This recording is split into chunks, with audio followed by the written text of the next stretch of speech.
एक रहस्यमय बर्तन था। जब भी वह उसमें कोई व्यक्ति वह चीज अचानक गायब हो जाती और समय में पीछे प्राचीन युग के बीच में से कुछ सिपाहियों तक पहुंच जाती। वो सिपाही इसे दैवीय वरदान समझते थे, क्योंकि उनके गांव में भूखमरी फैली हुई थी।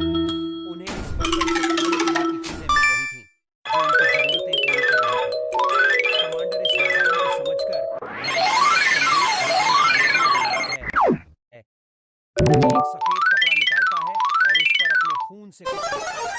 वह संदेश लिखकर उस बर्तन में डाल देता है। उधर लड़की इस बर्तन से तंग आ चुकी है। उसे बर्तन से अजीब घटनाएं होने लगी और वह